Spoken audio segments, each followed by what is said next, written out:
I'd like to thank each one of you for joining us this afternoon for the session titled Digitalization of Agriculture Empowering Smallholders Through Digital Transformation. It's my pleasure to invite on stage the moderator for the session, Mr. Prabhat Lab, who is the CEO, Grameen Foundation India, and founder director of Grameen Impact Ventures. I would now like to invite on stage our distinguished panelists for the session, Mr. Hemendra Mathur, venture partner, Bharat Innovation Fund, and co-founder Think AG. Mr. Kunal Prasad, co-founder and CEO, Cropin. Mr. Emmanuel Murray, investment director, Caspian. Mr. Siddharth Chaturvedi, senior program officer, agriculture development, Bill and Melinda Gates Foundation. And Mr. Jinesh Shah, managing partner, Omnivore. Okay, now I hand over to Mr. Prabhat Lab to take the session forward. Thank you. Good afternoon and very warm welcome to this session in which we are going to talk about a very, very important topic of digitalization in agriculture. We all know, of course, agriculture supports the livelihoods of more than half the population in the country, over 50% of our workforce. And of course, it supports the food that we eat, for every one of us around the world. And in recent years, there has been a massive kind of, surge in this digitalization trend and adoption of digital technologies in various aspects and facets of agriculture. And I'm really privileged to be moderating this panel of people who have been working on this theme of agriculture, digital technology, digitization for decades. I don't think you could have asked for more experienced people to talk about this topic. So really feeling privileged to be part of this. Jinesh, please welcome. Yeah. So,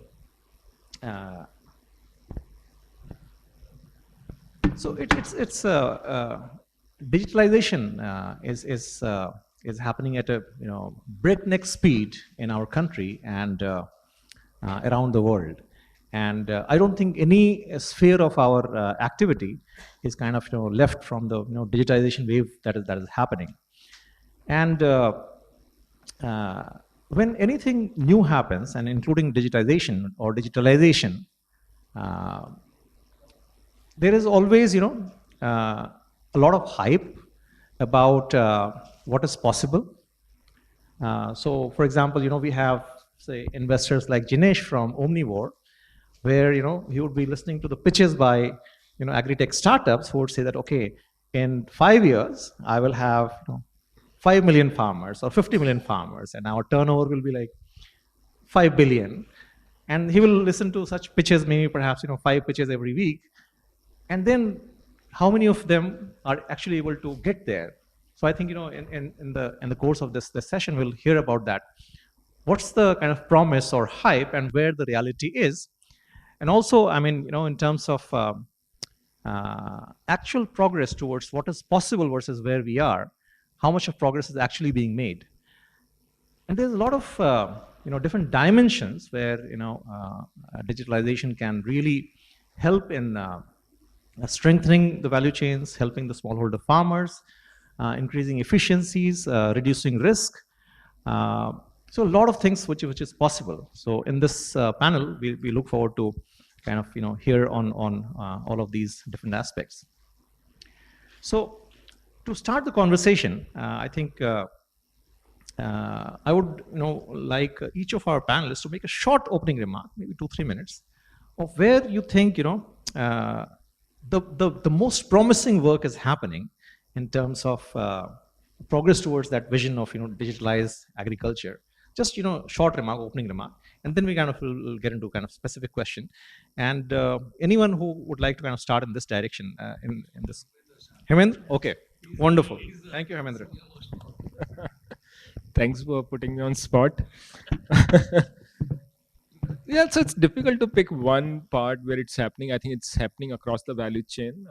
I think broadly you can segment into the pre-harvest phase, the post-harvest phase, and I think the third segment, which I would call ancillary industries like dairy, poultry, fisheries. And of course, the kind of digitization that we are seeing is, of course, clearly right from geotagging of farms and figuring land boundaries, figuring crop signatures, even figuring out yields and stuff like that. So there's a lot of work happening there. On the harvest side, we are seeing a lot of effort being put on digital quality. You're saying, huh? One of the reason India never had, for that matter, most of the world never had remote trading because of lack of standards. Huh? So I think that is another area where I see some fascinating examples on how digital quality assaying using image processing can solve for it. And in the whole post-harvest value chain, right from storage to warehousing, I think a lot of it is getting digital. I think more digital than anyone in the room can imagine. So I think that's quite encouraging. And likewise in dairy, the whole milk supply chain. I think cooperatives did a great job in aggregating milk, distributing milk, branding milk. But I think digitization is solving a lot of inefficiencies, especially on the procurement side, quality side, and also on the value addition side. And we are seeing that percolating into poultry, fisheries, even value chains like cotton, silk, beekeeping, which has always been conventionally run, are becoming more and more digital. So I'll restrict to 3 minutes and pass on the mic to maybe Kunal. Thanks. So yeah, from our perspective, I think just adding to Hemend's point, so I think digitization and digitalization both is happening, and the fundamental need of digitization has now been understood by all industry players. Like now, everyone is going for digitization because this is one basic information that everyone would need. What we have seen working globally, in more than 90 plus countries right now, is that there is a journey that the organizations would like to have. Some of them is talking about basic data not being available, right? Farmers information, crop information, location information, and things like that. The second layer of organizations are where they're trying to structure data, bring the data that they have in terms of making anything meaningful, building the insights out of that so that decision making can happen, right? And the third layer of organization is where it is more predictive and prescriptive agriculture. That now I am analyzing my data, but I am also planning. My business decision is happening based on the data that is there, right? And this is not only happening at the business level of the private sector, but it's also happening at the government and the public sector, plus also at the farmers level, right? We are seeing the benefits of technology, digitization to empower farmers in terms of improving their productivity with the climate changes challenges, reducing the risk from climate change, planning the crops at the right time from sowing till harvesting, and then connecting the value chains on top of that.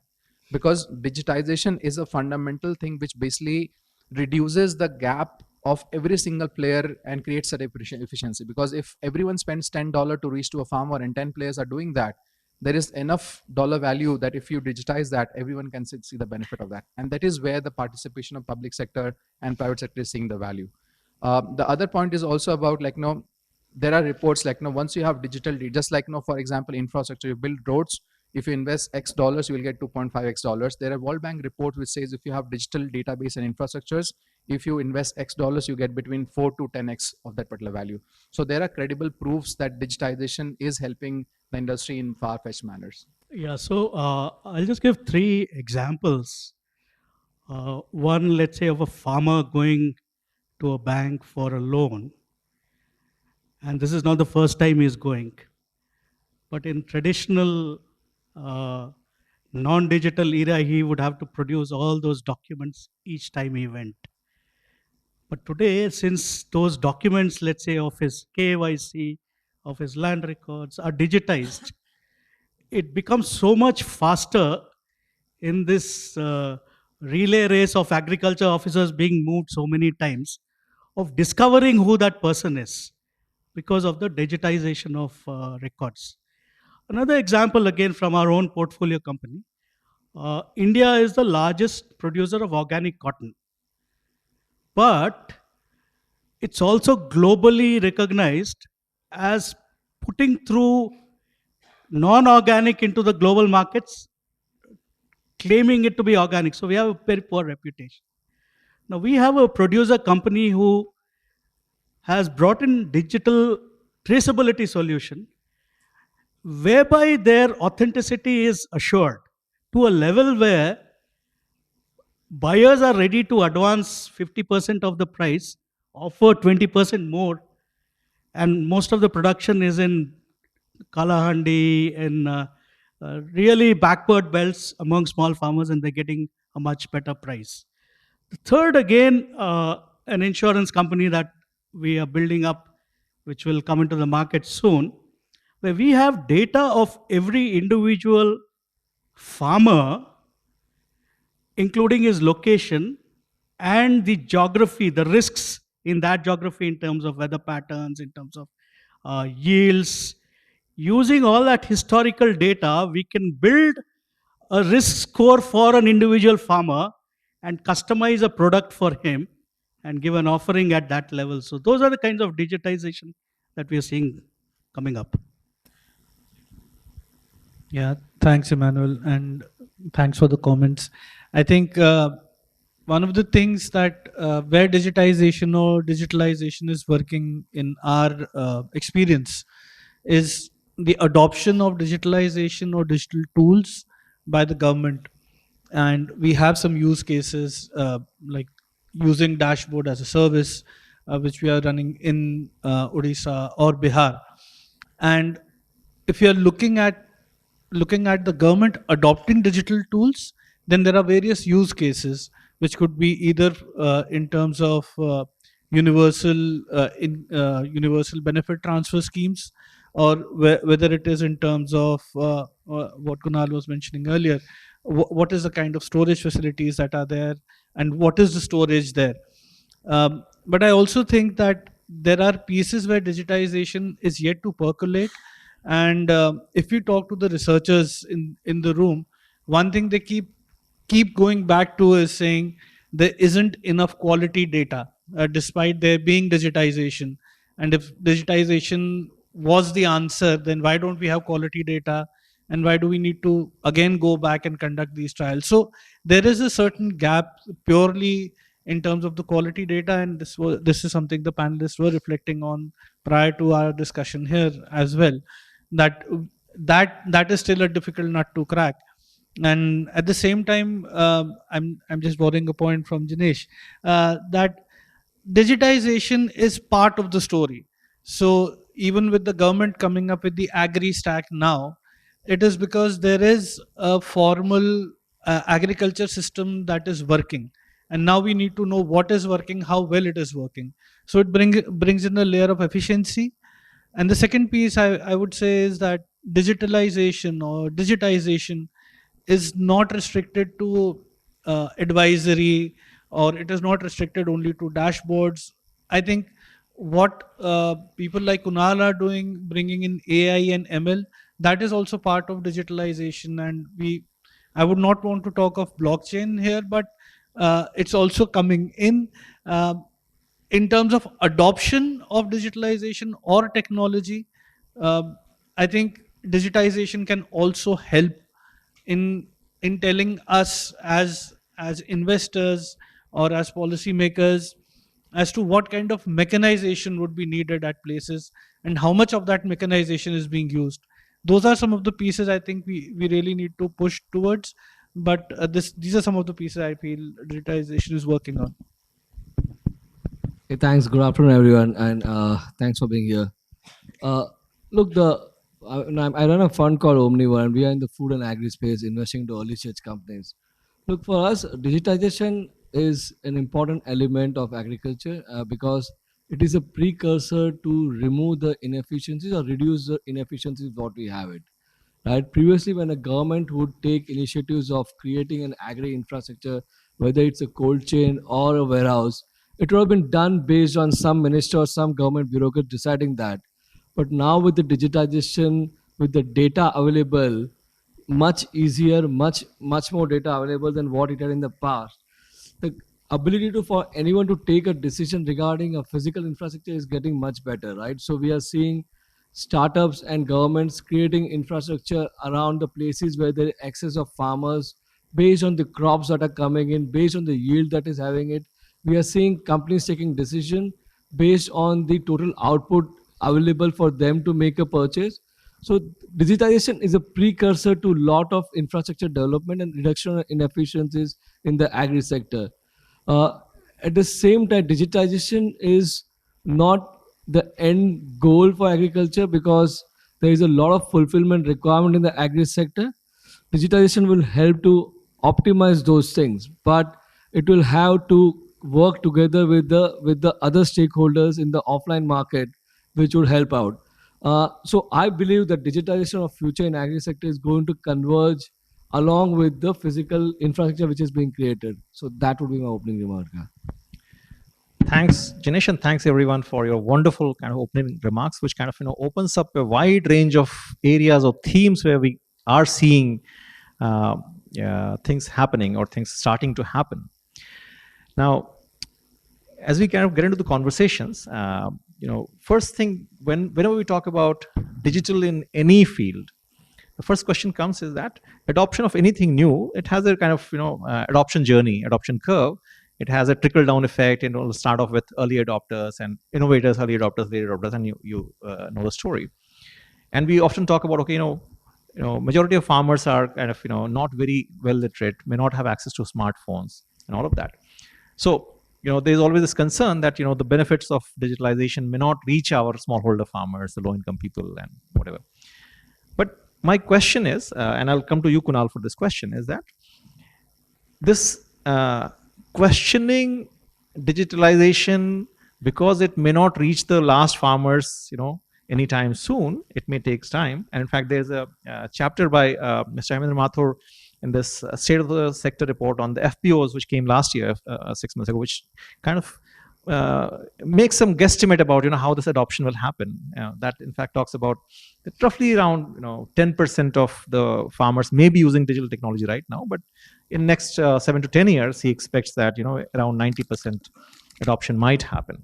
But my question is, Mr. Hemendra Mathur can comment about that aspect, his trajectory that he envisions. But Kunal, the question to you would be: is the digitalization at farmer level really the bottleneck? Because what we are hearing is so much of promise of digitalization across the value chain in terms of crop planning, advisory, logistics, infrastructure planning, all of that. From the perspective of crop-in, if you can share, how you kind of, you're seeing digitalization more as a kind of, B2B kind of, process, which of course, there's an intended, that it will reach farmers at the end. But even when the farmers are not on the digital platforms, it still kind of, is working or is effective. So you can share some experience from crop-in on that side. That'll be helpful. Yeah. And after that, we'll come to you. Sure, thanks. So basically, like now, our business model is we work B2B, and we work with businesses, governments, private sector, public sector, and give them the platform to help them implement their programs at the grassroots level with the farmers. And these programs could be in terms of farm productivity improvement, climate smart agriculture, access to finance, insurance, or market supply chain systems with traceability and things around that. Now, but first and the fundamental thing is that the asset that you have, which is your farmers and your land records, first is to understand where they are, what they are, and have a basic record of that. So the first fundamental thing that we give the organization is mechanism to record that information. And then once those basic information is recorded, the innovation piece comes and starts playing a role. As I said, it's not just basic data digitization. It's a complete suite of services that comes together to solve the problem for at the farm level as well as the business level. I'll tell you some of the experiences that we have. Like, for example, when you give me a plot of land, we layer that land with the remote sensing information. And I'm just talking about a PepsiCo use case, right? A customer's use case right now. We were finding that there is a, so we do a disease early warning system, which means that I can predict that particular plot of land, whether the pest and disease will come in that particular plot of land or not. Now, if I'm a organization, I'm working with 10,000 farmers, these farms are all located everywhere. It's very difficult for me to predict and tell them. The problem that is happening right now is a pest is coming, damaging the crop, and then you are then recording that and trying to solve that particular problem. Now technology is improved to a level where we can actually predict that and tell exactly that this particular farm location. So you put a grid of weather information with that particular plot, do a machine learning model of a 7 to 14 days of interval, and then exactly know that for this particular crop, this is the situation of weather, climate, as well as soil, which will result into this particular pest, and that problem might come. And this is then given in advance notification to the farmer. So what happens at the farm level is that the farmer is given the notification that this particular problem will come in the particular farm, right? And then basis that he takes an action. We have seen that and for example, implementing that is also a challenge, because digitally, if I give a farmer advice, it's someone who has to come as a face of that particular program and say that, no, this is something that is coming, and you start adopting that. When this combination happens with the right technology and the right implementation, we have seen massive impacts happening on that perspective. The second piece is in terms of like, no, technology and digitization is then integrated to machine learning and AI, which is like, no, using satellite data. We can leverage that data to help the farmer in multiple ways, reducing his costs of like, no, inputs, as I talked about, pest and disease early warning system, the complete climate smart piece, like, no, farmers, can you plan your crops at the right time? Can you put your fertigation at the right time? How do you maximize the yield for that particular plot, given the climate is changing? And then access to the markets with the same set of data that is there. So these are some of the areas where we've seen that businesses have leveraged digitization to control their process, making them much more efficient, transparent, and helping them to connect to external markets, which need traceability and systems around that. The other part of digitization is the value that we can create with other stakeholders. If I'm working with a farming company, they would like the loans to be provided to their farmers. It becomes a ready-made data for someone to open up and provide a service from banking sector, or in insurance, or as well as marketing sector. So this is what we have seen some of the benefits of digitization. One of our learnings is that, no, build a program with a right implementing partner on the ground, bring them the technology, give them technology layer. If these two things happens correctly, the impacts is visible on the ground. Yeah, so I think I can break this question in two parts. One is farmer ready for digital adoption? And second, is value chain ready for taking the benefits of digitization to farmers? So probably that is the way to look at it.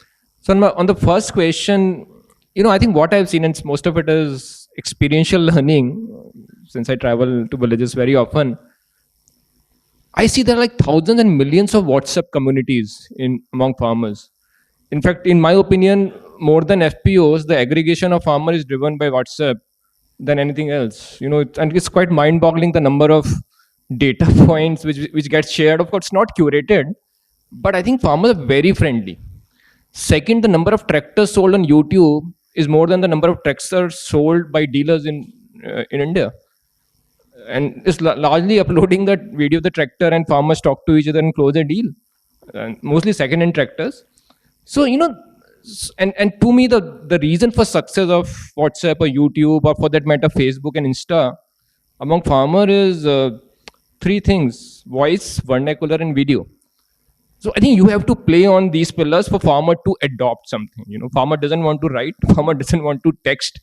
So you have to build these pillars so that farmers are digitally comfortable adopting a new technology. Now, is the value chain ready?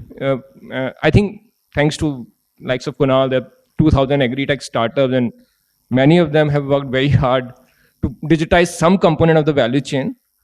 So I think we are moving there. But ultimately, if you look from farmer perspective, what does he want? Farmer is an entrepreneur, and I think any digitization has to drive at least one of the three things. Either it improves farmer income through better price discovery, through better market linkages, through figuring out better buyers, or reduce the cost of inputs, be it fertilizer, seeds, agrochemical, machinery, water.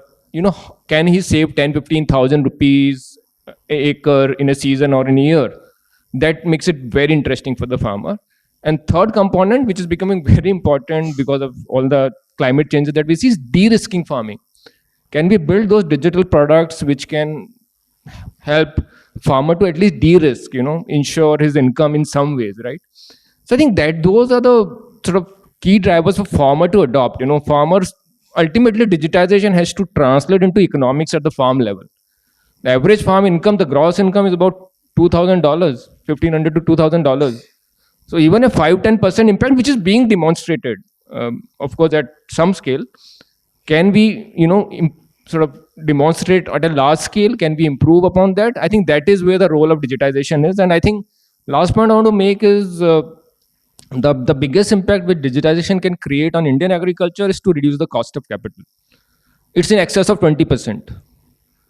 No business in the world makes money when the cost of capital is about 20%. Because a lot of borrowing is from the informal sources, right?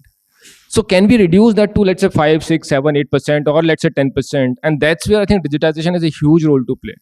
Because the transactional cost of giving a loan to farmer, or monitoring that loan, or recovering that loan is significantly higher for the banker.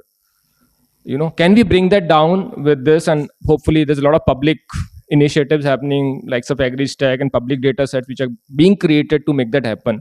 I think that will be the game changer, in my opinion, in short to medium term. Thanks, Hemendra.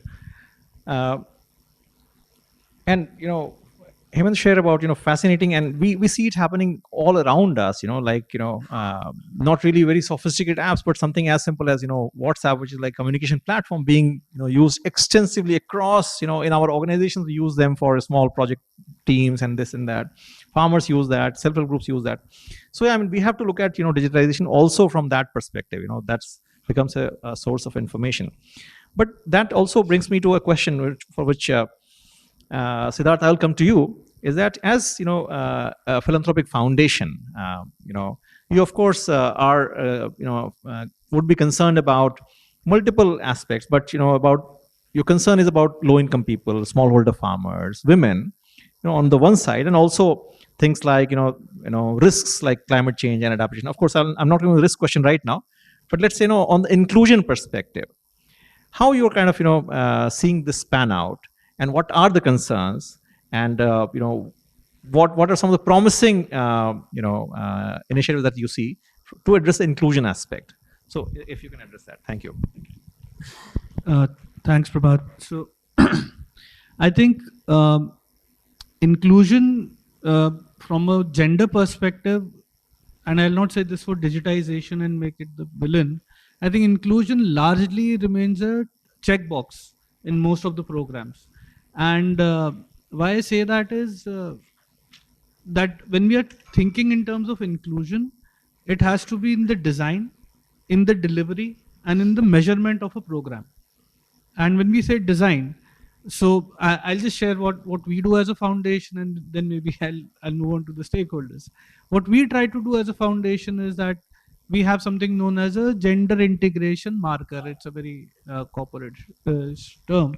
But what we basically try to do is to say whether a particular investment is gender intentional or gender transformative, or whether it will not touch gender at all. Not every grant is supposed to do that. So that's one. Now, when we come to delivery, we have to see in terms of, we were talking earlier also that women are farmers. First of all, we recognize that. And then we see what part of the value chain or the process they are most kind of intensely aligned with, and create products that will help them ease that piece out. Now, we have to look at the time, the value chain, and the delivery. So if you look at some of the models, it's in a household, typically, the woman doesn't have the smartphone with her. So there might be a different kind of a phone, which could be a feature phone, or it could be a basic phone, or no phone at all. So maybe you use radio as a channel if you have to provide advisory. But is it part of the delivery and the design? And the final part is around the measurement. So there is an index that I'm sure the audience is aware of. We call it the Women Empowerment in Agriculture Index. But how many of us are actually using it? And then if we are using it, is the index itself easy enough to use? So inclusivity for me as a philanthropy is still a distant star. And I think that's the reason our co-chair, Melinda Gates, is still an advocate, saying whether we are including women, is there enough inclusion, and women empowerment becoming an agenda by itself. But when it comes to agriculture, I think Hemendra touched upon that women are also deeply engaged in the ancillary activities. And how many products do we have that are actually addressing or measuring activities around backyard poultry, goatry, or fisheries for that matter? If it's not on farm, which is essentially if you don't own a farmland, you are not a farmer in a typical kind of definition. So inclusivity for us is still a long way to go. And that's why it's still a headline goal for the foundation. There are things that we tend to report, and I don't think that that's by design, that's by default, is whatever work we do, there's around 30 to 40% women farmers who are benefited. But that is not because we designed it so, It's because women are farmers and they are beneficiaries. So I'll stop at that. Thanks, Siddharth. So this inclusion perspective, of course, is very, very critical, yeah, for perhaps all of us. But we also have the advantage of having two investors here. Jinesh runs this equity focused fund called Omnivore, and we have Emmanuel, who is at Caspian, which is more focused on debt. And if you look at the data from I think last 2-3 years, I think agri-tech has been one of the most happening sectors for the private equity and VC kind of deals, right? I think perhaps it was combination between edtech and agtech, which are like 920, 2021, where most deals were happening. So I would like to let's say come to Jinesh. What makes you so bullish about the prospects of these agtech startups? And you have made probably 40 investments. Because when you make a bet, you have to believe that there is a business model, so that the where I'm putting money will kind of will give me a return, right? Maybe not every one of them might give a return, maybe some of them may not, but on the portfolio you will ultimately end up making return for your investors. While on the other hand, we hear about that farming is not profitable, all of that. The challenge of the middlemen who kind of eat away. They have always been the kind of the worst guys in the room. How technology can kind of help improve the efficiencies and intermediation aspects, which will also in the end benefit the farmers and not just the startup. So if you can reflect on some of these aspects, that'll be helpful. Sure, thanks, yeah. Look, agritech, I mean, it's by the amount of investment, because there are one or two large deals which are generally delivering food in the country. That's been defined the part of agritech and food tech. So if you remove and do really closer towards farm, it's not so big, right? We are still in the peripheries of the investment ecosystem. Look, I mean, your question is that why agritech startups will become more likely to make having a decent revenue models. Is because agriculture is a sector which is focused on essentials, right? Whether we like it or not, food is going to be there. People are going to produce, people are going to consume, right? And historically, the farmers have been cheated all across, right? You end up paying more for getting right inputs. You end up getting less for what you have produced. You end up getting highest cost of credit available in the earth. I mean, you pay at 40% interest, and you still expect people to make money, right? I mean, it's a sector where at least in the Indian context, the most useless person of the family is being treated as is being bought as a farmer. The person, I mean, if a farmer has 3 or 4 sons, his most influential son will go to a Bombay or a Delhi and start working into a IT company or join a IIT and do that. I mean, the second would join a labor force doing hardcore labor in the construction industry. And the third one, useless guy, is saying, you be a farmer. I mean, the sector is destroyed because of no talent. So that's precisely the one factor what we are talking about it. But look, fortunately, unfortunately, this sector has been working for generations. It's the second oldest profession of mankind. Where digitization, what the startups are doing it, is trying to work on optimizing the inefficiency. From an investor's perspective or from an entrepreneur's perspective, we are solving one of the most largest genuine problems. We are not trying to solve a problem of the future, right? At the same time, fortunately, democracies have solved the agriculture problem on their own. I mean, whether it's the European countries or the US or the other countries in the East Southeast Asia, democracies have solved the agriculture problems. It's only the people who are ruled by dictators, they don't solve the agri problems. So India is no exception, that the other democracies are no exception. And this is what entrepreneurs sees, right? There is so much of inefficiency in the sector that if you are able to optimize the inefficiencies, I mean, a price which a farmer gets, let's say it's a 20 rupees a kg, as a consumer, we end up paying 100 rupees a kg. I mean, from the farm price to the first aggregator price is where there is the biggest inefficiency, because there is no information available. And after that, everything is available, transfer, known around it. So if you're able to optimize the first piece where the farmer is able to get the right price, I think we're able to resolve things. Startups in this country are more or less focused on those aspects. whether it's a digital technology like a crop in, we're trying to help the farmers to bring more resilience, or a company like they are trying to work with farmers on the field or people giving advisory. If you are able to reduce that inefficiency and share a piece across the value chain, the startups end up making money and the farmer also gets a better economics than what they had in the past. So this is what is being worked around it. And we are seeing early signs in ancillary sectors like dairy for sure. I mean, poultry is reasonably a decent sector where farmers are getting paid for what they're doing it. Uh, but we are seeing that in the in the areas of horticulture, right? But what we are not seeing is happening. What is happening in the grains? I mean, the people who are producing rice and wheat probably get MSP, but that's the only thing they have it. Beyond that, there is no any efficiency or inefficiency what they're making through it. So that's what I'll say.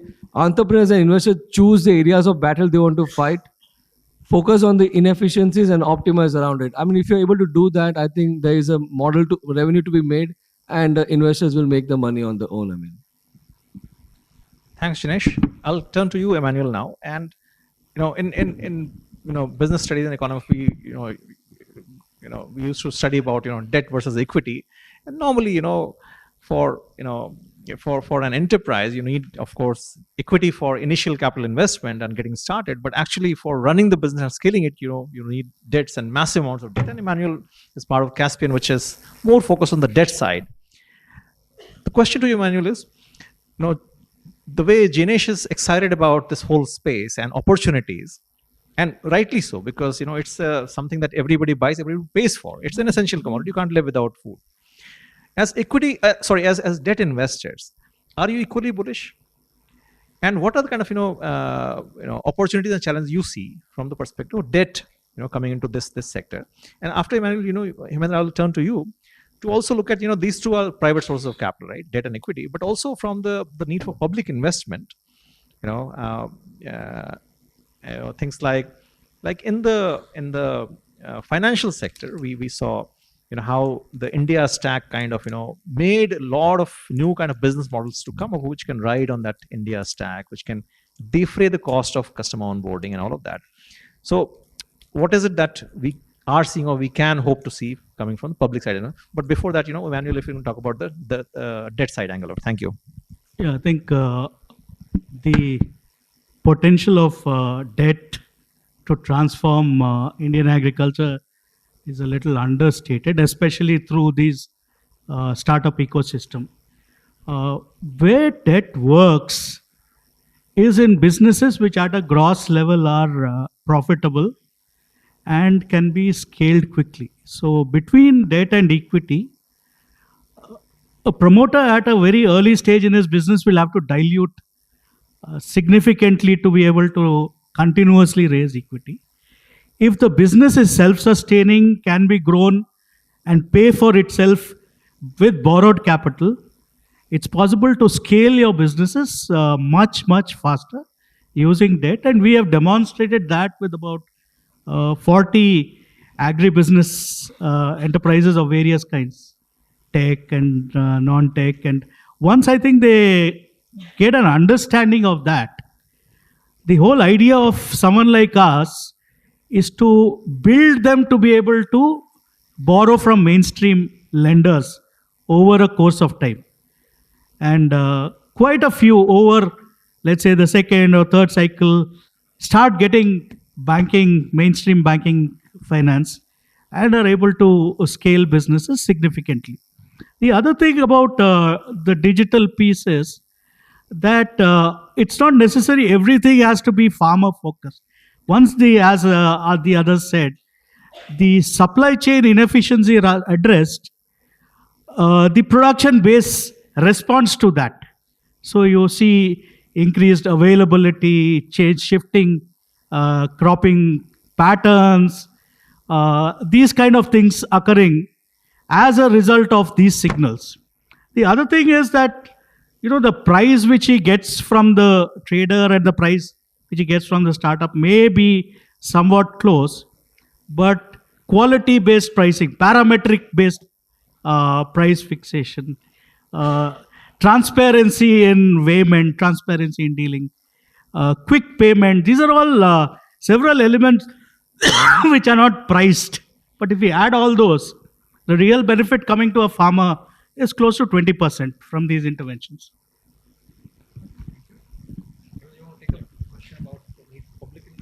Yeah, sure. Yeah, before that, I'll just add 2 points to what Jinesh and Emmanuel said. I think we've been part of this journey for more than 10 years. And I think one of the reason this sector is becoming more exciting is, and the core drive is the quality of entrepreneurs. I think that's quite fascinating. And of course, Kunal is sitting here, good representative of the quality that we have in the ecosystem. I think it's mind-boggling. A lot of them don't come from agriculture background and have we are a tech lens, and they see the problem with a very different angle, and that's where the solutions are also very innovative and creative. And I often joke with a lot of startups, you are in the sector because of ignorance or passion. I don't see any other reason, but I think either way it's very helpful for the sector. So I think they're solving the real problems with a real intent and making it commercially viable for them and for the farmer. I think that is the crux of it. And I think the second reason for this sector to be even more exciting is this is not the sector which is not a winner take all market. I don't see a Paytm, Baiju, Netflix, Amazon happening in this sector. There'll be multiple winners. I put my neck on the block saying there'll be 10,000 startups by 2030. And I'm sure there's an opportunity to create those many without compromising on the scale and sustainability. So I think that's what's make it even more interesting. Now, coming to the public investment, I think there's a huge recognition in the government that agri-tech is going to change farmer lives for better. Prime Minister inaugurated agri-tech conclave 17th and 18th of October. There were 600 startups who were there, who presented, and there were a lot of farmers who were also part of that conclave.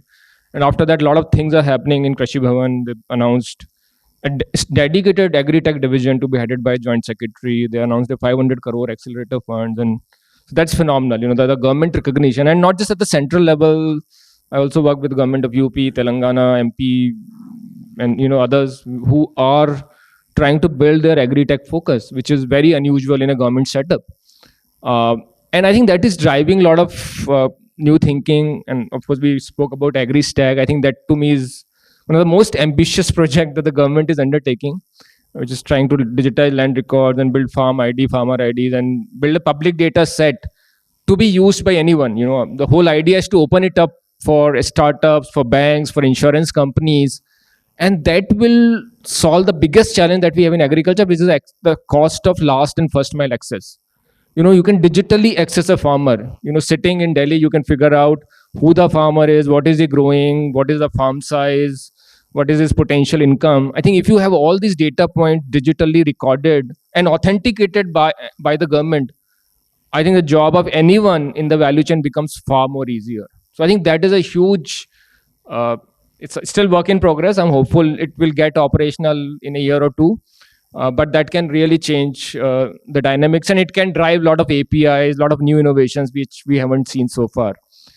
And of course, then the public investments in building broadband access to villages and building better rural roads and highways and building logistics hubs, building warehouses. As Jinesh pointed out, digital alone is not the solution. A right combination of physical and digital is required. And that's where we see a lot of physical infrastructure getting created. I think AI fund, that to me is a great step. And of course, some of the startups are beneficiaries of it. They borrowed money at as low as 4.85% for building a warehouse, for buying a dehydrator, for running a conveyor belt. I think that really changes. And these are typically micro entrepreneurs, essentially farmer's son who's trying to build this facility. And thankfully, there are a lot of startups who are giving support and buyback guarantee to make these models work. So I think that is the change we are seeing. Kind of asset creation we have seen in last 2 to 3 years is far, far higher than we have seen in last decade. In fact, there was a report in Hindustan Times yesterday that the share of capex credit has gone up to something like 40-45% in farmer financing, which is it's a big number. Even I was shocked to see that. So that brings a lot of investments on the ground. And I think all said and done, government has to be credited. I'm sure a lot can be done. I'm not saying we have achieved what we need to achieve. A lot need to be done. But I think the intent and the policies are in the right direction. Look, this is a very counter view, right? Look, I mean, government, everyone talks about it, right? But if I take a look, the sectors which have done well in India is where the government was least involved. I mean, whether it's IT industry or new kind of a crypto or whatever we're talking about it, even the pharma industry. I mean, government less involved. Indians do a good job, right? Agriculture, most government is most involved, right? Whether it's not in central, state is also involved. I mean, to be honest, right? This is one sector where if the farmer is making more money because the prices rise, the government will come back and say, let's reduce the price, right? If the farmer is getting a chance to export and make more money, government will say, let's curb the export. So while government is giving you freebies like doing 500 crore fund, ye chota mota kar diya, but it's sucking out more from the farmers and the ag ecosystem than they ever giving about it, right? They give some MSPs, right? They give some subsidies around it, but they don't allow the business to work the way business is to work. Why should a farmer pay a subsidy, get a subsidy on electricity if he's allowed to price his wheat price at 50 rupees a kg? Let the consumers pay around it. Everyone in the country wants 10%, 20% increment in their income every year, but the farmer should not be making more than 3%, 4% increment every year. So I think government needs to stop meddling with the affairs of agriculture. If there is an inflation, so be it. Let 50% of India's population who's making money on that make more money. So trying to help the people in the urban cities and destroy the farmers is not the way to go around it. I mean, Hemant, it's a very counter view. I don't think government is very productive on this. I mean, No, I think there will be multiple views on this aspect, where you talk about, let's say, 50% of the population who are earning their livelihoods out of producing. But in terms of food security, everyone in the country needs to eat food, and so I mean, government would have to balance between the food security versus the livelihoods for the producers. Also, I mean, you cannot really leave everything to private entrepreneurs, because let's say when you buy a car, government does specify that, okay, you can't be kind of emitting more than whatever BS4, 5, 6. So likewise, I have a concern. The guy is making 1 lakh rupee a year, his entire household income. Let's not try to tell him the government has done a good job. I mean, government has done a lousy job. what I mean, my concern is that sorry, let's not debate about what government has done or not done.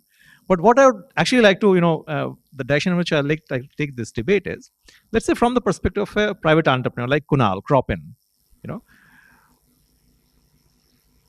these kind of enterprises do need private investment, private capital, but they are probably also riding on certain public infrastructure investment that has been made. So Kunal, if you can share your perspective on the role of these public utilities, like in case of fintech, financial services, we have seen how Aadhaar, and mobile and Jam Trinity has kind of transformed the thing. Do you see similar possibilities of using that to build kind of business models that Hemendra was talking about, or government should stay away? No, I think government, for us, even public sector is the biggest business. I mean, public sector is to reach out to every single farm. That's their job as well, right? So we see government as a big business for us, because we see the transformation happening at scale through the government sector. If you see all the private sector coming together, organized farming sector, it will be hardly less than 10%. But the 90% of farmers are touched, are influenced some way or the other by the government, right? Now, one of the ways of doing that is the government is also facing a challenge that how do I really connect with the farmers? The government doesn't have a data which farmer is there, what crop they're going, what advices should I be sending. They don't have any clue, right? And that is where the innovation from private sector should come and say exactly that. Let me structure that thing first, and then you build on top of that. The agri stack work that is happening, and we have been talking about it for several years right now, because we understand the value of a basic data being there. Unless I have my information, my ID, I'll not be able to transact, right? So that's also a cost for me. Not only cost for me as an entrepreneur, but also a cost for every single entity which is working on the ground to collect that basic data. Collecting that basic data will cost me $10 per data, right? It's like 500, 600 rupees when a person goes, collects that particular data. But if that government keeps the data ready, I, from my machines, can actually trigger the advisories the best way possible on the very next day. But what happens is, just to collect the data, I have to spend 3 months, right? Send a person, train the person leaves, wrong data, right data, so many things, anonymize the data, and then get that particular thing right? But if that thing is available, the pace of innovation that can come could be 10x of what is there right now. And that's what is a job that the government is trying to do. It's a Herculean task. But I think if that is done right, it'll multiply the value, not only for the farmers, it'll have multiple innovators to come and play that role, but also really in a and we could also be the innovators for the world as well. Now India is seen as one of the leading innovators globally, and we are competing to the best of the worlds, and we are winning that as well. So we are saying that the best of the technologies are also being implemented, and the government is quite giving us as a listening ears as well. So I think with the right public and private sector participation, the next decade that we are planning out should be far more rewarding for every single participant. Thanks, Kunal. Now, changing topic, and I'm also conscious of time. Till what time we have? 10 minutes more? Okay, yeah, actually. So, so please, start thinking of your questions. I'll just ask 2 questions, but let's not answer them, and you can include the answer in terms of your responses when the audience. So, 2 aspects I would like to touch upon is from the climate change perspective, which is a huge kind of sword hanging on our heads, on everyone's heads. What is it that digitalization in agriculture can help us get there? And Siddharth, if you can briefly later on touch upon that aspect. And the other point I want to touch upon, and Hemendra, I think I'd like you to kind of comment on that, would be with regard to areas like post harvest or ancillary value chains, how digitalization is kind of bringing change in those segments. But before Siddharth and Hemendra kind of take the floor, if you have questions, please comment and ask. Okay, so let's start from this, and please try to keep your questions brief, and if you want to direct to a specific panelist, please do so. Thank you. Thank you very much. मैं हिंदी में बोलूँगा. Actually I am a farmer. तो मेरे साथ क्या हुआ, what was happened, हमने वो आलू पैदा किया था, कोल्ड स्टोर में डाला. कोल्ड स्टोर वाले ने पहले ही आलू बेच दिया और उसने हम लोगों को पैसा नहीं दिया. 100 किसानों ने उसके खिलाफ कार्रवाई की लीगल, लेकिन फास्ट ट्रैक कोर्ट कोई अवेलेबल नहीं है. It will stretch up to 7 years और 5 इयर्स. तो किसान कहाँ जाएगा? और कनेक्टिविटी की बात जो है, जो सर कह रहे थे कि कनेक्टिविटी, तो हम किसान से कैसे कनेक्ट हो सकते हैं? अगर उसका बच्चा एजुकेटेड है, वो आ जाता है शहर में जॉब करने के लिए, तो किसान कैसे गवर्नमेंट स्कीम्स के साथ कनेक्ट होता है? और सर ने बोला कि बहुत कम रेट ऑफ इंटरेस्ट पे वहाँ पे लोन अवेलेबल है. उसकी फैसिलिटी भी वो अवेल नहीं कर पाता because of he is illiterate, और हिज सन्स और हिज जो भी वो भी है वो बाहर आ जाते हैं. Sorry, it was long because there were 3 issues, that's why I. Okay, sorry. आपने इम्पोर्टेंट इशू उठाए, लेकिन उसको मैं थोड़ा ये कहूंगा कि पैनलिस्ट को कि whoever is trying to address this, इसको जो हमारा सेशन का टॉपिक है कि डिजिटलाइजेशन इन एग्रीकल्चर, उसके थ्रू जो सॉल्व हो सकता है, but maybe some of your questions may be out of the scope, तो उसके लिए हम अलग से दूसरा सेशन शायद कोई करना पड़ेगा. Anybody wants to take up his question? Jinesh. Look, I think I'll answer the first piece about the farmer or the उसका आलू जो बेचा था नहीं मिला, बेच दिया. Look, I think there are new ways of warehousing being done right now where everything is being digitally tracked, right? It's early days, but who is coming in the warehouse, what is it taking, what was the storage done by the farmer particular, when it's giving back. So that is being tracked. It's early days of warehousing being done. It's smart warehouses are coming out. So hopefully, unless everyone tries to screw him, this would not really happen around it. About the legal system, the fast track court, I mean, it's beyond me to make those statements around it. Yeah. Thank you. Yes, please.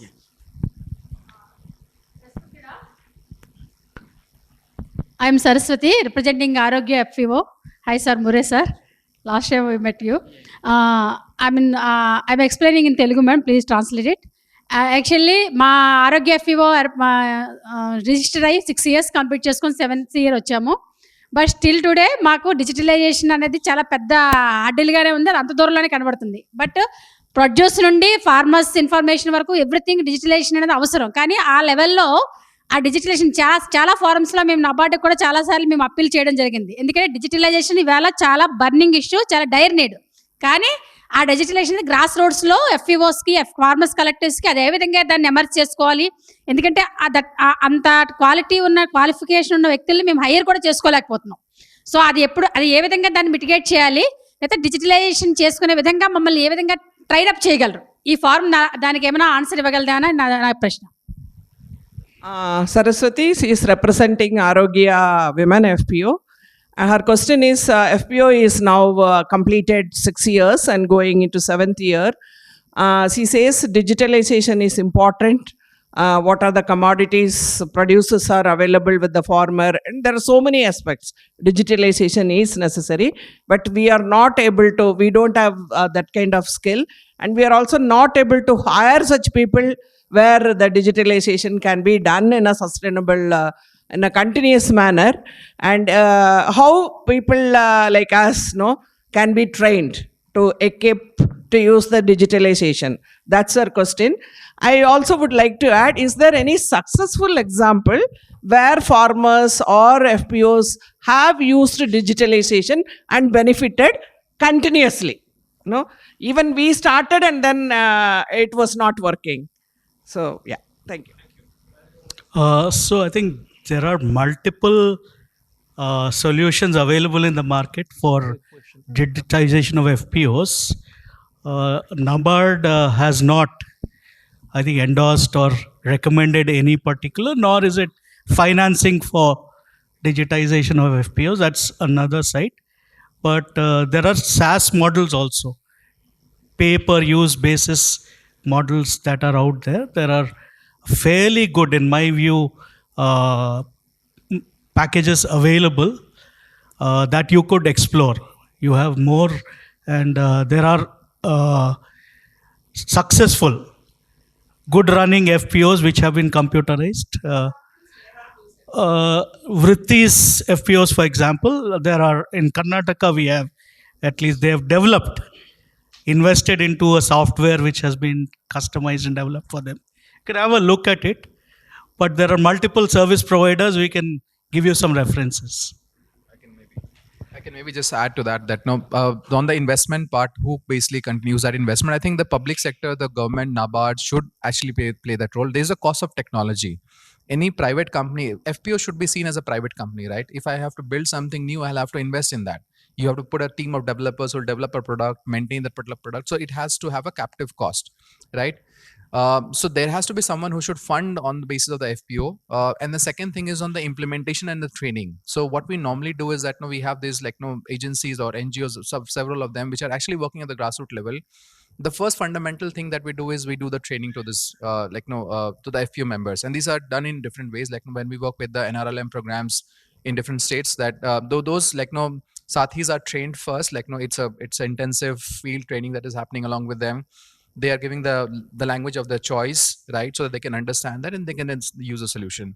After one season, it becomes a model that they know exactly how it works, and then it becomes seamless. And once there is a transition that is happening, so he's leaving the organization, someone else is joining, then the same member is actually trading that back, and so that is the continuity that we have seen, and we have worked across with multiple FPOs through different partners.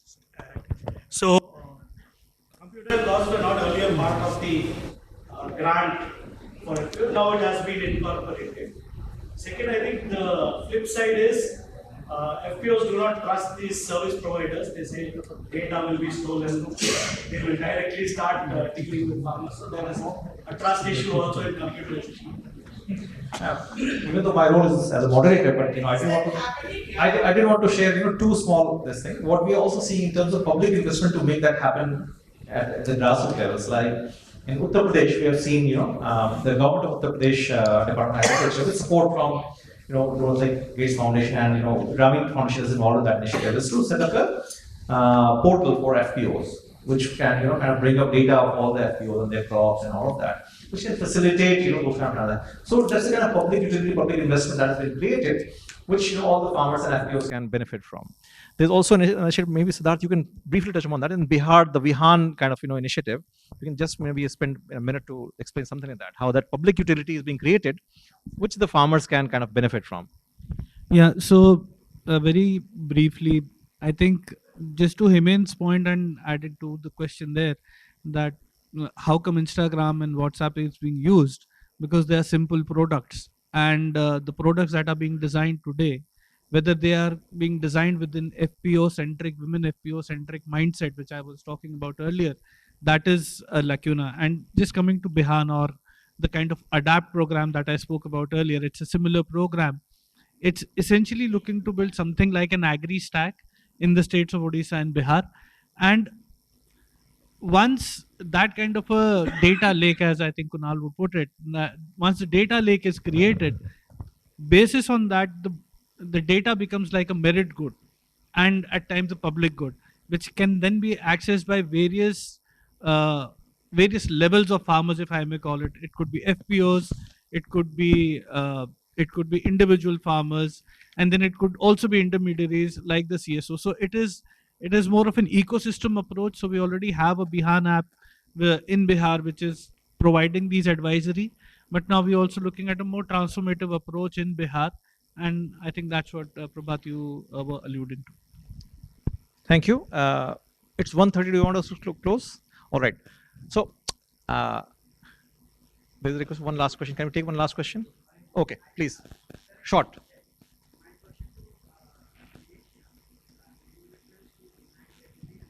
Right. So the thing is that we have already market of parametering based pricing, right? But when we talk about the parametering based writing, there you mentioned that the difference between from producers to consumers is the difference of 80 rupees about margin, right? So what could be the bottleneck if accessed? Then could be the opportunities can be explored to get the margin at least close to the 20% to the farmers level. So as per your point of view or your opinion, actually want to know the if bottleneck directly pin to the bottleneck if accessed or explored, then definitely the number of opportunities that could be the agriculture technology or digitalization that could be incorporated, and that would be very easy to handle the smooth. At least if we able to ensure the 20% of the close to the 20% of the profit margin to the farmers, and that would be the great achievement for them. Thank you, Mahfouz. Just keep it very, very brief, and then we can Just respond my to that concern quickly. is about the use or misuse of agriculture or farmer related data by the big players. Is it work like in trickle down theory where the big players will be on the top, or we can expect our CBOs as a player in after 10 or 15 years? Thank you. Thank you. Let's take these two questions. So, the first question is the parametric based quality based pricing. The biggest challenge is that when a lot of tech entrepreneurs or urban ecosystem players work, they think that technology is the end solution for everything, right? You could say this is the ABC category, right? But a farmer needs to sell all three of them, right? He doesn't care a shit whether it's A, B, or C. He needs to do about what's the actual price he's going to make around it. And very few guys in this country want to do the dirty work of working across all the commodities, across all the value chain, and do that job. I mean, it's very easy to make a saying, I made an IoT device, quality based device. Unless people do that as an integrated business model, it's not going to work out, right? People like Flipkart and JioMart, they want to buy the A category product, but what about the B and C, right? So that's where it's not really helping out. So unless the farmers, FPOs come together, work with the entrepreneurs, saying, guys, we need to create a market around it, it's not going to work around it. So I don't have a clear answer how it's working out. There are green shoots where few startups have started doing it, but not the large enterprises. The Flipkarts and Geos of the world are not doing that. In fact, they are hurting the farmers by just taking the A category produce. That's my sense. I could be wrong because I have not made those investments. Thanks.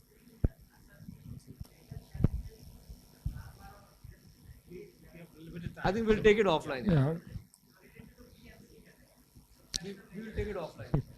I'll just comment on your point on use and abuse of data. So absolutely no questions. We need better data governance, a clear framework for data sharing, a clear framework for data privacy. But again, looking from a smallholder farmer perspective, I think it should be very clear on the trade-offs. I think, in my opinion, the data privacy when it comes to farmer is extremely exaggerated. Why Jinesh mentioned he's still earning 1 lakh rupees after 75 years of independence. So if that data is helping farmer to earn more, reach out to more buyers, yeah, there could be cases where the data may be misused, but I think the benefit to me is far, far higher than sort of hiding that data or not sharing that data. So yeah, again, we need a policy around it, but I think we need to put in perspective. So I mean, that question comes in all of my panels as well. Like, I think the farmer's information is hidden, right? And the problem is that he just interacts with one or two players. if we open it up, there is a massive competition that'll come. That's a massive services that'll come to. The right seats will be reached to the farmers. You will be able to get the advisories. But what is happening is no one knows where the farmer is, right? Where your plots are, right? And that's a problem. And if you open it up, there is a massive amount of value that will be created. Now, if you talk about the larger players, talking about the Cargills and the ADMs, do they know about that information? They already know about that information. They don't care about the farmer level information that this farmer is growing 1 ton. It doesn't matter because they are talking about millions of tons that they're trading, right? At that level. But it adds a value to the farmer because when he's doing a local trade and transaction with his player, when he's doing a local, financing inclusion, it is helping it out. So competition will increase on the benefit of the farmer because all of the people sitting over here, our data is almost public, right? Everyone, every banker knows, every institution knows, but only 1% of the farmer's information, I think, is known to everyone, right? And if you open it up, I think the value will be created automatically. I just want to make it slightly more lighter, right? 75 years of independence, farmers have gone to the worst potential place. How below can it go beyond this? So we should change the model. Ab tak share nahi kiya, now let's share something here. See what things will happen. Thank you. Thank you so much, Inesh. Siddharth, please. 30 seconds. Sorry, just one thing here that we are talking of the sharing farmer data, but how many of the private players are sharing their assets as transferable or making them digital public goods? So that remains a question. If you are really looking at the country development or farmer development, so I think I'll leave it at that. Okay. No, it's been so engaging, and especially I'm really admiring the kind of engagement of the audience, and really good questions that are coming. In fact, I've just been told that because we started a little late, we can maybe take one more question if there's two. Please keep your questions brief, and we'll kind of come to you. Thank you.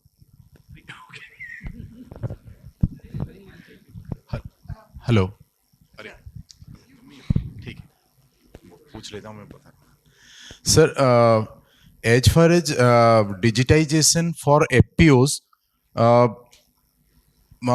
unlike other companies or organizations where some tailor-made apps are available or they use Vyapar app or something, for FPOs, if we go for 10 FPOs in one location, they have a very different set of requirements.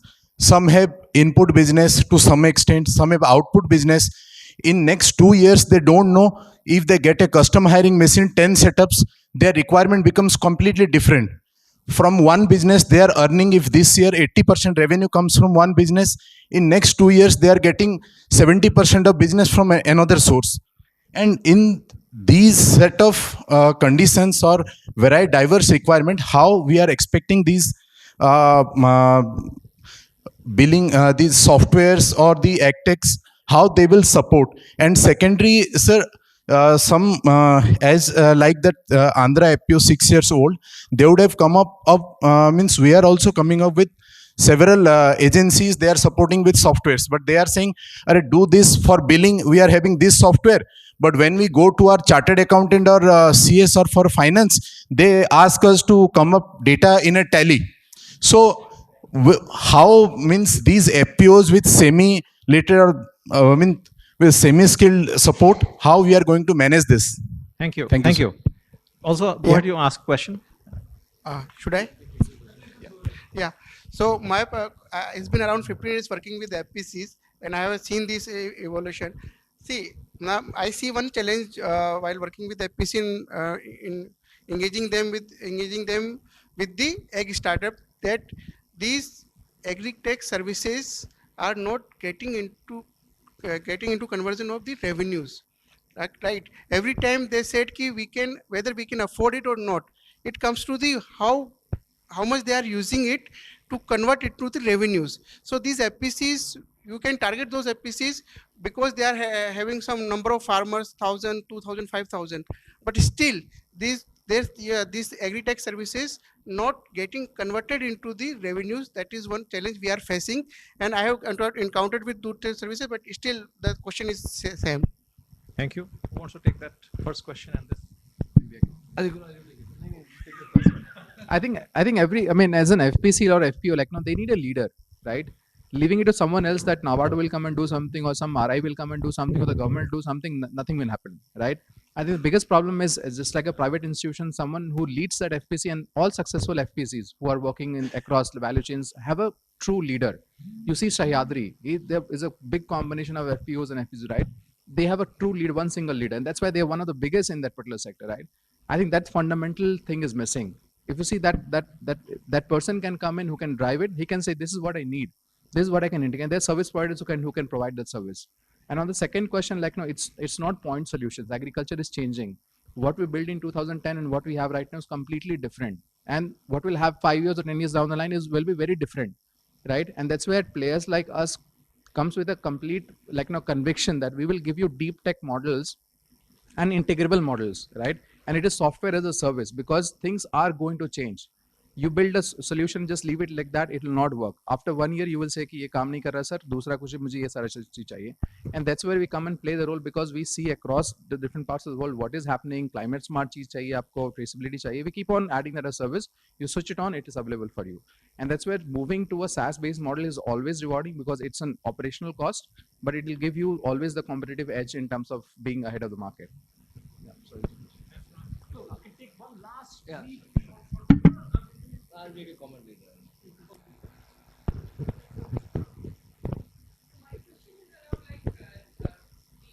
Just discussed about data protection. Like lot of data is a big thing today, and now in a country like India, we have the Data Protection Act in place.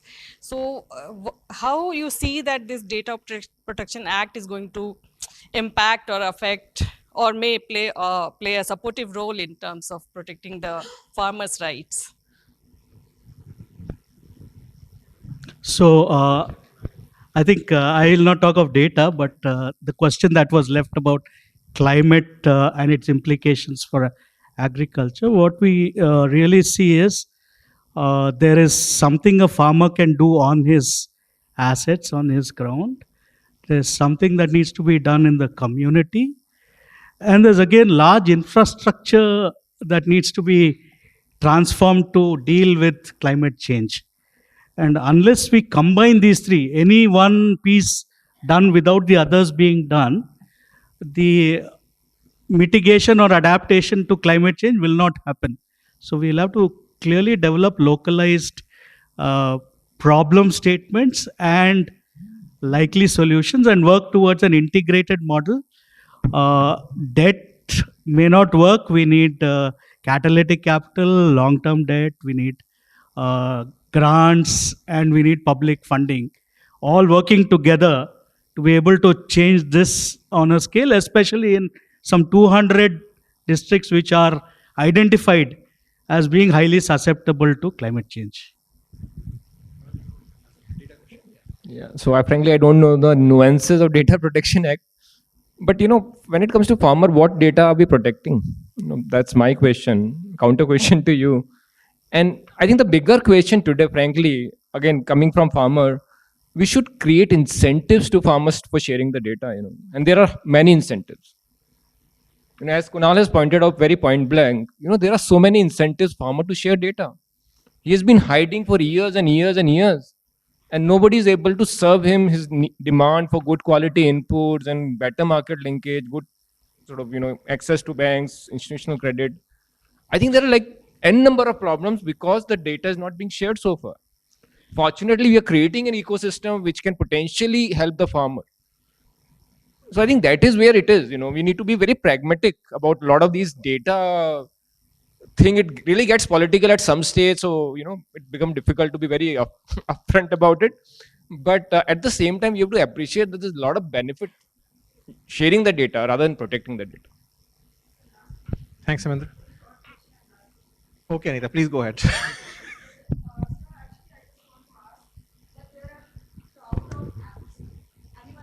Department is creating its own app.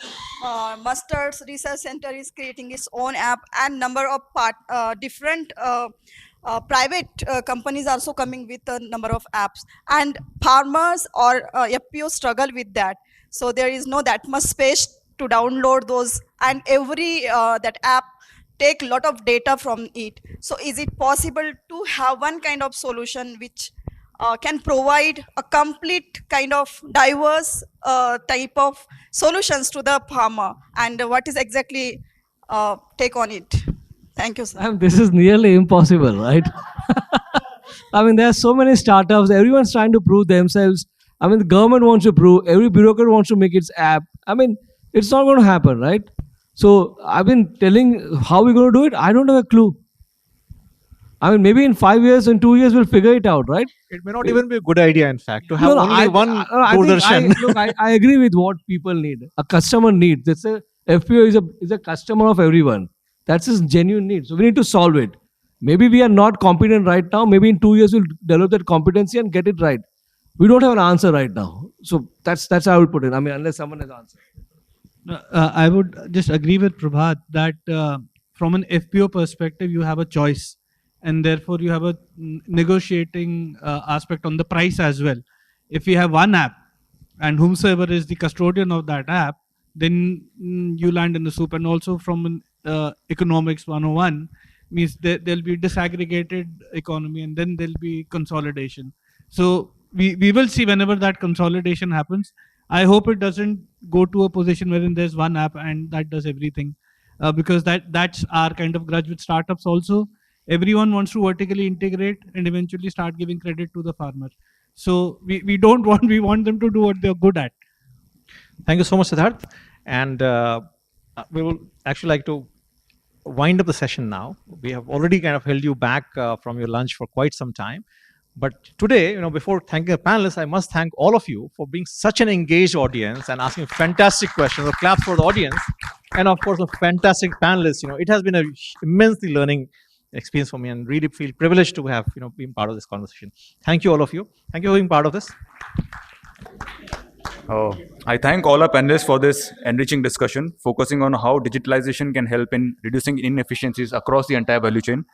We'll now break for lunch and reconvene at 2:30 p.m. for the technical session 4.